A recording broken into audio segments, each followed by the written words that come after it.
Hi food lovers, மீண்டும் உங்கள் அத்தனை பேரையும் லக்ஷ் போஜனாவிலே சந்திப்பதிலே மகிழ்ச்சி. இன்றைக்கி என்னென்னு கேட்டிங்கன்னா, திருப்பதி போயிருப்போம் நம்ம எல்லோரும். திருப்பதியில் அன்னதான கூடத்தில் அவங்க சாம்பார், ரசம், பொரியல் கூட்டு வச்சாலும் அது கூடவே ஒரு சட்னி ஒன்று வைப்பாங்க. அவங்கள பொறுத்த மட்டும் சட்னி, நம்மளை பொறுத்த மட்டும் துவையல். தேங்காயில் செய்யக்கூடிய ஒரு துவையல் நல்லா ஸ்பைஸியாக இருக்கும். சாதத்தை கூட கலந்து சாப்பிட்டிங்கன்னா அவ்வளோ நல்லாயிருக்கும். வாங்க, அந்த திருப்பதி அன்னதான கூடத்தில் செய்யக்கூடிய ஒரு தொகையில் எப்படி செய்யுதுன்னு பார்க்கலாம்.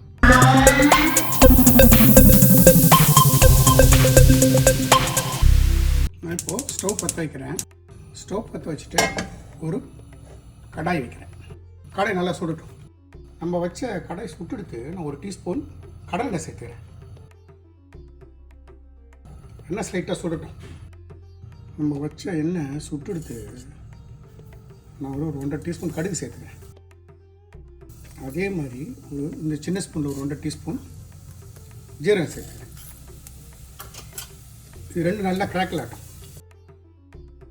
நம்மளோட கடுகும் ஜீரகம் நல்லா கிராக்கில் ஆகிட்டு இருக்கு. இந்த ஸ்டேஜில் 2 டேபிள் ஸ்பூன் உளுத்தம்பருப்பு. ஃப்ளேமை கம்ப்ளீட்டாக லோவில் கொண்டு போயிடுங்க. அதே மாதிரி 2 டேபிள் ஸ்பூன் கடலைப்பருப்பு. இந்த லோ ஃப்ளேமில் ஃபுல்லாக வறுத்துருங்க.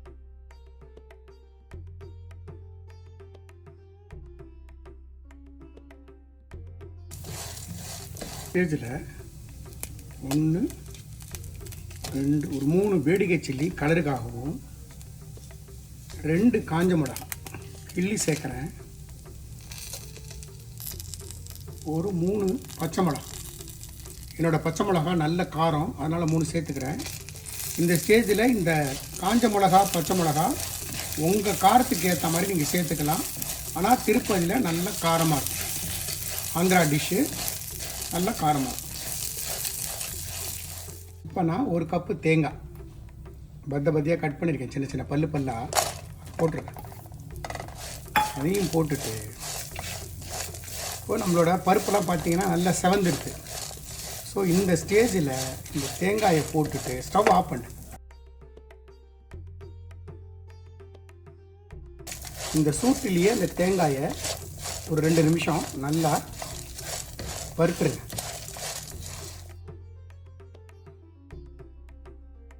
நம்ம வறுத்ததை ஒரு பிளேட்டுக்கு மாற்றிடு.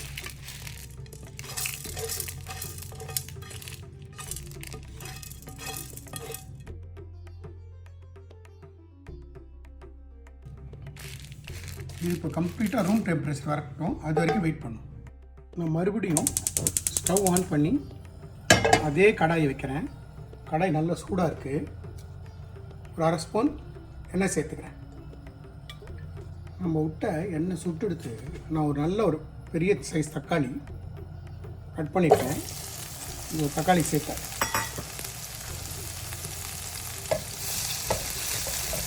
லோ ஃப்ளேமில் தக்காளி நல்லா குழஞ்சி வேகணும். அது வரைக்கும் வதக்கணும். இந்த தக்காளி வதங்கிட்டு இருக்கும்போது கொஞ்சமாக புளி, கொஞ்சமாக கொத்தமல்லி,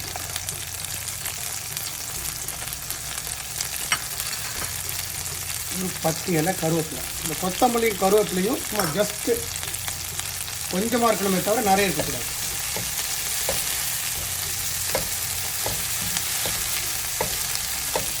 தக்காளி நல்லா வதங்கட்டும், குழஞ்சி வதங்கட்டும். அது வரைக்கும் நல்லா வதக்கணும்.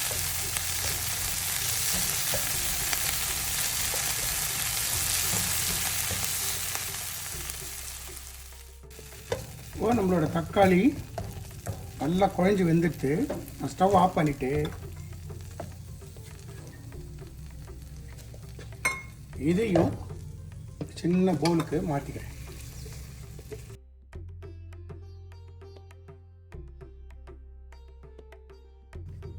இதுவும் ரூம் டெம்பரேச்சர் வரட்டும். வந்ததுக்கப்புறம் அரைக்கலாம். நம்ம வறுத்தது கம்ப்ளீட்டாக ரூம் டெம்பரேச்சர் வந்துட்டு முதல்ல இந்த தேங்காய் பருப்புலாம் வறுத்தோம்ல, அதை மிக்ஸி ஜாருக்கு சேர்த்துக்கலாம்.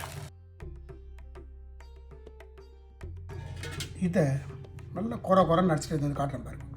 இந்த மாதிரி குறைன்னு அரைச்சிருக்கேன். அதே நேரத்தில் நல்லா மசிஞ்சும் இருக்குது. இந்த ஸ்டேஜில் கொஞ்சமாக பெருங்காயத்தூள், இந்த டிஷ்ஷுக்கு தேவையான சால்ட்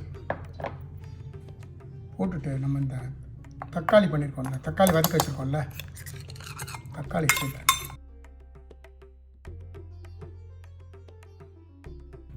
தக்காளி வதக்கின சேர்த்துட்டு ஒரு சும்மா 2 ஓட்டி எடுத்துடலாம்.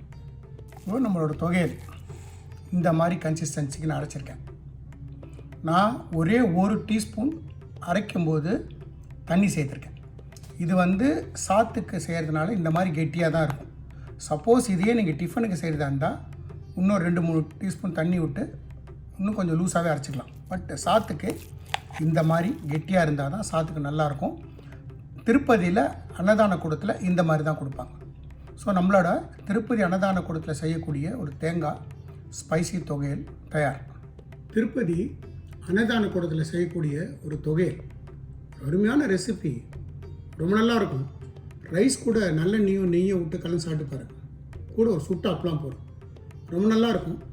எந்த மாதிரி இன்க்ரீடியன்ஸ் போட்டு எப்படி செஞ்சணும் அதே மாதிரி செய்யுங்க. எனக்கு கிடைச்சது எக்ஸ்ட்ரா ரிசல்ட் உங்களுக்கும் கிடைக்கும். இந்த வீடியோ பிடிச்சிருந்தால் லைக் அண்ட் ஷேர் பண்ணுங்கள். உங்கள் ஃபேமிலி அண்ட் ஃப்ரெண்ட்ஸ்க்கு வந்து ரெக்கமெண்ட் பண்ணுங்கள். மறக்காமல் நம்ம சேனலை வந்து சப்ஸ்கிரைப் பண்ணுங்கள். அப்படி சப்ஸ்கிரைப் பண்ணும்போது பெல் ஐக்கானை கிளிக் பண்ண மறந்துடாது. தேங்க்ஸ் ஃபார் வாட்சிங் my all videos. Lakshman signing off from Lakshpojana.